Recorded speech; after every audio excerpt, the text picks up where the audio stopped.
चुनाव को लेकर के बीजेपी की पहली लिस्ट आते ही बवाल शुरू हो गया है। टिकट कटने से नाराज पीरपैंती के विधायक अमन पासवान ने नीतीश कुमार से मुलाकात की। नीतीश ने अमन कुमार को पॉजिटिव सिग्नल दिया है। एक मुश्किल खत्म तो दूसरी शुरू। एनडीए में सीट बंटवारे पर घमासान थोड़ा शांत हुआ तो अब बीजेपी में टिकट को लेकर खींचतान शुरू हो गई है। भागलपुर के पीरपैंती से टिकट कटने पर विधायक अमन पासवान ने बागी तेवर अपना लिए हैं और टिकट के लिए सीएम नीतीश कुमार से मुलाकात भी की है। अमन पासवान ने टिकट कटने के लिए बीजेपी नेता शाहनवाज हुसैन को जिम्मेदार ठहराया। पार्टी के लिए ईमानदारी से हम समर्पित थे। माननीय प्रधानमंत्री का भी कार्यक्रम हुआ अभी, उसमें भी बढ़ चढ़ के हमने हिस्सा लिया, लेकिन वहां के जो एक्स सांसद हैं सैयद शाहनवाज हुसैन जी, नरेंद्र मोदी का आंधी था, उसमें भी वो चुनाव हारे। उनका जो नीति और नियत है भारी घटिया है। ये टिकट मेरा भारतीय जनता पार्टी नहीं, गलत भावना से प्रेरित होकर सैयद शाहनवाज हुसैन जी ने काटा। सैयद शाहनवाज हुसैन जी को अपना चाटुकारिता कराने की आदत है, परिक्रमा करिए उनके आगे पीछे। नीतीश से मुलाकात के बाद अमन पासवान ने जेडीयू के सचेतक और बिहार के ग्रामीण विकास मंत्री श्रवण कुमार से भी मुलाकात की। अहम बात यह है कि नीतीश ने अमन पासवान को पॉजिटिव संकेत दिए हैं। मुख्यमंत्री का हमें आश्वासन मिला है शाम तक इंतजार करने का। हम इंतजार कर रहे हैं, इसके बाद पुनः आपसे हम बात करेंगे। आप किसी और पार्टी के संपर्क में भी हैं? नहीं, किसी पार्टी के संपर्क में भी नहीं है, केवल जेडीयू। ये बिहार की धरती पर नीतीश कुमार ही एक ऐसे नेता है जो गरीबों का, जो प्रताड़ित गए पीड़ित लोगों का और जो सताए जा रहे लोग हैं उनको सहारा देने का काम करते हैं। जब अमन पासवान उनके पास गए हैं तो जरूर कोई न कोई रास्ता माननीय नीतीश कुमार जी निकालेंगे। दरअसल बीजेपी ने कल दिल्ली में केंद्रीय चुनाव समिति की बैठक के बाद बिहार की 43 उम्मीदवारों की पहली लिस्ट जारी की।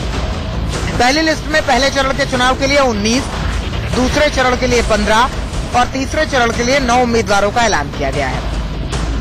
इसमें पीरपैंती विधानसभा सीट से सिटिंग विधायक अमन पासवान का टिकट काटकर ललन पासवान को टिकट दे दिया गया है। पीरपैंती, यहां से श्री ललन पासवान पीरपैंती। अमन पासवान कुछ दिनों पहले तब चर्चा में आए थे जब पटना जंक्शन पर उनके कब्जे से 5 लाख रुपए बरामद किए गए थे। पटना से अमित कुमार सिंह के साथ ब्यूरो रिपोर्ट, इंडिया न्यूज। उधर बीजेपी की पहली लिस्ट जारी होते ही एनडीए में नए सिरे से खटपट शुरू हो गई है। उपेंद्र कुशवाहा की पार्टी आरएलएसपी ने बीजेपी की लिस्ट जारी करने पर सवाल खड़े कर दिए। आरएलएसपी प्रवक्ता फैसल इमाम ने कहा है कि अभी एक सीट पर चर्चा भी नहीं हुई थी और बीजेपी ने अपनी लिस्ट जारी कर दी, जो कि गलत है। आरएलएसपी के मुताबिक बीजेपी ने गठबंधन धर्म का उल्लंघन किया है। उन्होंने कहा कि बीजेपी ने जिन सीटों पर उम्मीदवार घोषित किए हैं उनमें से 10-12 पर हमारी मजबूत दावेदारी थी। अमित शाह पे हमारे माननीय उपेंद्र कुशवाहा ने सब कुछ उन्हीं पे छोड़ दिया था और माननीय प्रधानमंत्री नरेंद्र मोदी पे। और कभी हम लोगों ने सीटों को लेकर कितनी सीट हमें मिलनी है किचकिच भी नहीं हुई हमारी पार्टी में। हमारी पार्टी ने उन्हें सहयोग दिया, एक उनको बड़े भाई मान के एक छोटे भाई की तरह जो सहयोग होता है हमने उन्हें दिया। लेकिन अभी सवाल ये था कि सीटों को कहाँ कौन लड़ेगा।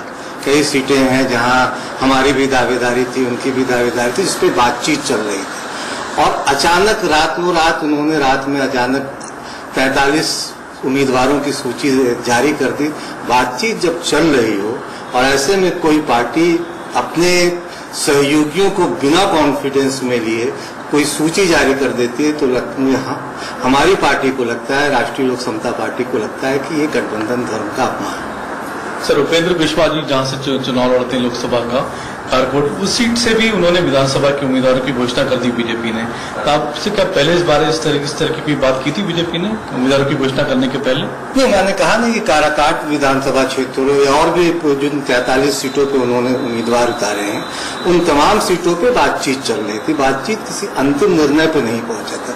अंतिम निर्णय पे पहुंचने से पहले भारतीय जनता पार्टी ने एक तरफा फैसला लेकर अपने 43 उम्मीदवारों की सूची जारी कर दी। ये एक तरफा फैसले पर हमें कड़ा एतराज धन्यवाद है। बीजेपी ने 2 लोगों को डिप्यूट किया, अश्विनी चौबे को, मंगल पांडे को, आप लोगों से बात करने के लिए, आपकी पार्टी से बात करने के लिए। क्या आप लोगों से बात हो रही है कि किन किन सीटों पर आप लड़ेंगे, कहाँ बीजेपी लड़ेगी? बातचीत के दरवाजे खुले हैं और बातचीत हो रहे हैं हमारे, और मुझे लगता है कि जल्दी इस पर कुछ न कुछ फैसला आ जाएगा। आज वो कल तक सारी चीजें स्पष्ट हो जाएंगी, और मुझे लगता है कि भारतीय जनता पार्टी को भी अब लग रहा है, एहसास हुआ होगा कि हमने कुछ गलती की है, हमसे ये गलती हो गई है।